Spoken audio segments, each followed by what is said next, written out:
Hi and welcome back. Okay, I have pretty much completed the underside of the upsizing to copper clecos on the right hand wing. I'm at the stage now where the wing is now turned back over. I've got just the leading edge to go on the actual upsizing. Now just on the upsizing, I mentioned in a previous video that I was going to be using 7/64's drill bits. I ended up changing that. And I'm going to tell you why. That I just did a sample hole with the 7/64s, and the silver cleco was too small and the copper cleco was too big. So I ummed and ahed about how to do the process until I had a little bit of correspondence with Brian, and as in Brian Cotton, and I elected to opt for a 3mm drill bit, which was between the number 31 and number 32, so smaller again than the number 30 that's recommended, and between the 31 and 32 that Sonex recommend.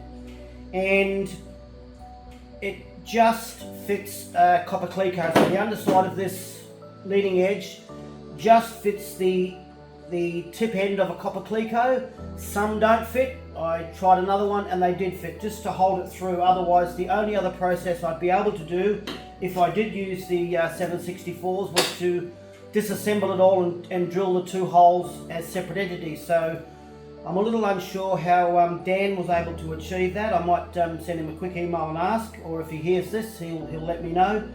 But I've just come to a bit of a stop on the swing at the moment because I will be installing the Duckworks leading edge landing lights, or the landing lights that come from Duckworks for this particular model, which are on the leading edge and the furthest last two ribs. So I've just set it out, so I might just quickly turn the camera around and we'll go through the process of setting this out, and I might commit to cutting this leading edge skin.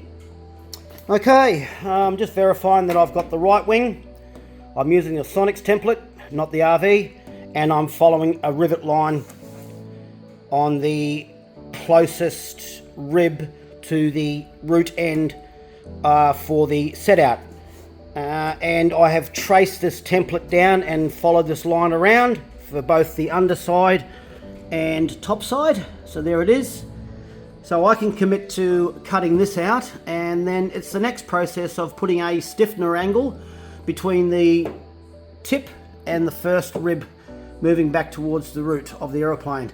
So hopefully I've done that right. So quickly just going the set out is 14 inches. It's quite clear on here. It's 14 inches. So if I take my little old Imperial ruler and put it on there is my 14 inches. All right, so let's commit to cutting this at the moment, and we'll come back shortly and see what it looks like when I cut the leading edge skin. Talk with you soon. Okay, I'll just flip the wing over again, and I'm just sort of leaving around about 4, 3, maybe 2 mil, something like that, just all the way around, if you can see that. And on the tops, or the underside, looks like that so far. So I will just continue cutting. It's going okay so far. I've reached the point of no return, so I'll carry on. Talk with you soon. Okay, I've finished all this. Well, I'm happy with it all. It's all been sort of filed down now and emery clothed off. The next process is that these reflector plates have to go in between the two ribs. Now they come in one piece like this. That is designed to fit the RV, and you've got to cut it for the Sonex. So it just gives you a dimension of about 9 5/8 roughly off that, of which you cut off, sit it inside, and then just slip it backwards and forwards to where it's going to hit the rib on here, and then subsequently cut off the excess material you don't need so it doesn't clash with any of the fixings for the landing light lamp itself. So there's not real clear on how much you cut out, so I'll just do a bit of trial and error. So I'm going to go and just buff this up a little bit now, and then see if I can sit this inside and see if I can get a little bit of a dimension going. And yeah, we'll just see how it goes. Talk with you soon. Okay, I've pulled the top, the underside skin back. just so I can access the two ribs. I've had them out. I've marked all the holes inside the reflector plate, both ribs. Put the plate nuts on. So through here, you can see that I've just got that temporarily held on one end with those two clamps, and I'm going to now put the top skin, underside skin back on again, and just make sure that this is aligned both sides. Then I can drill through the back. You might just see I've got some pilot holes through the back. I'm just going to put a right angle drill bit through there and get at least a couple started in this plate here, and then I can disassemble the whole lot and rivet it all together and put it back in. Now I've noticed something really cool about this, that is that these Duckworks lights are actually adjustable. So once there's quite a lot of adjustment in the angle, I thought, you know, geez, you'd have to be pretty precise getting the angle right, but once it's all gone together, it's has quite a lot of adjustment. So once the aeroplane's in its stationary position, I guess you can just sort of, you know, move these lights in and out to give you a longer depth of perception. Anyway, quite happy with them. I am, in fact, very happy with them. So I will carry on and see how we go in the next few moments.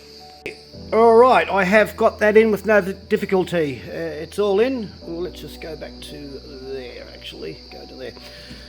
Got it in alright. All the pneumatic rivets on that side. I've pushed the lens reflector back hard at the moment. I was able to get it in and out. No worries through the front lens area. So for those that are going to be retrofitting this in at a later stage, once the wing is finished, they say in the instructions it's no difficulty. I think it'll take a little bit, obviously a lot longer, but it is easily fitted at a later stage. So I'll carry on and do the lens now and talk to you shortly. Okay, I've got the little mounting brackets for the lens to clip into, just dry assembled against the fuselage skin, the wing skins. So I'll just be putting some pilot holes through these first, and then this has to go on the top side of this, so when it goes inside the aeroplane it leaves a sort of a, whatever that is, you know, 1/8 or actually less than 1/8 gap, so the lens slips in between the skin and this mounting bracket. Hopefully that makes a bit of sense. Now the underside has 3 machine screws in it, and here's the plate for it. So I'm going to start drilling through this now, and we'll dry assemble it with some Clecos, and maybe it'll make more sense. Talk with you soon.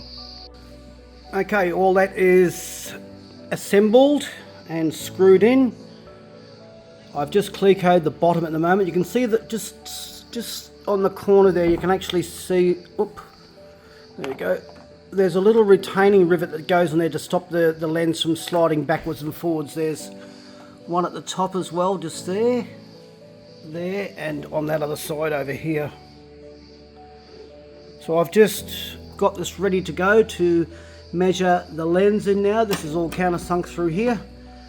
So I don't know how long it'll take to put this lens in, but my objective is to finish this today and post it through the week. So let's see how I go. Okay, I got the lens cap in finally. A bit of a task and a half, but got there in the end. I won't rivet this bottom section here yet until I do the riveting of the wing, but more than happy with it. Then I'll give it, obviously, the inside a bit of a clean up. There's a bit of dirt and everything in there, but and then obviously I'll still have to put the lens in itself, or the lamp in itself. The lens is in. Happy with it. It went together okay. I guess when I do the left wing it'll go even faster, but there you have it. One Duckworks landing light kit in situ. Talk with you soon.